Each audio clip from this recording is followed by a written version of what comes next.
High বন্ধুরা, আমাদের মা মেয়ের রান্নাঘর চ্যানেলে তোমাদের স্বাগত। আশা করি সবাই ভালো আছো।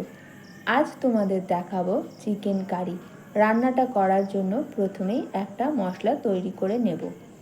ফ্যাটানো টক দই, ধনে গুঁড়ো, জিরে গুঁড়ো, লঙ্কা গুঁড়ো আর গোলমরিচ গুঁড়ো দিয়ে মশলাটা ভালো মতো মিশিয়ে নেব। এদিকে মাংসটা ভালো করে ধুয়ে নিয়েছি। এবার দেব একটু লবণ, হলুদ গুঁড়ো আর সামান্য সর্ষের তেল। প্রথমেই যে মশলার পেস্টটা তৈরি করেছি সেটা দিয়ে মাংসটা ভালো করে ম্যারিনেট করে ঢাকা দিয়ে 1 ঘন্টার জন্য ফ্রিজে রেখে দেব। এতে মাংসটা খুব নরম হবে আর মশলাগুলো মাংসের সাথে ভালো মতো মিশে যাবে। বন্ধুরা, ভিডিওটা কেউ স্কিপ না করে পুরো ভিডিওটা দেখবে আর এই রান্নাটা অবশ্যই সবাই করবে।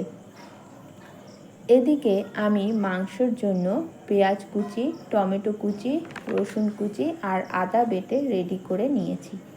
এবার কড়াইতে তেল দিয়ে তাতে ডুমো করে কেটে রাখা আলুগুলো লবণ হলুদ দিয়ে ভালো করে ভেজে তুলে নেব। বাঙালিরা আলু ছাড়া মাংস এ তো আমরা ভাবতেই পারবো না। আবার কড়াইতে তেল দিয়ে গোটা শুকনো লঙ্কা, গোটা তেজপাতা, গোটা গরম মশলা, জিরে ও ফোড়ন দেব। আগে রসুন কুচিটা দেব যাতে রসুনের কাঁচা গন্ধটা না লাগে। তারপরে দেব কুচনো পেঁয়াজ।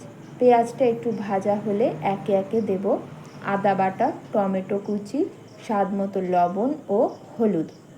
লবণ আগে মাংস ম্যারিনেট ও আলু ভাজায় দেওয়া আছে, এবার বুঝে দেব। মশলাটা ভাজা হলে একটু জল দিয়ে ভালো করে কষিয়ে নেব। মাংসের আসল হলো মশলা কষানো, যত কষবে তত স্বাদ হবে।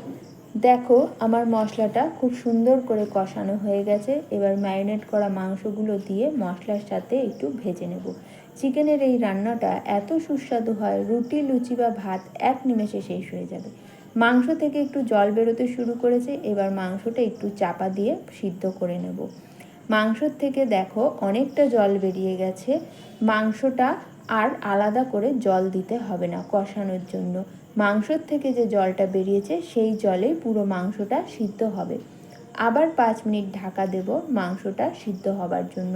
বন্ধুরা, আমার চ্যানেলটা সাবস্ক্রাইব করতে ভুলো না আরও অনেক নতুন নতুন রেসিপি পেতে হলে। এবার ঢাকাটা তুলে নেব। মাংসটা দেখো খুব সুন্দর করে সিদ্ধ হয়ে গেছে। এবার ভেজে রাখা আলুটা দিয়ে দেব। মাংস আর আলুটা ভালো করে মশলার সাথে কষে নেব।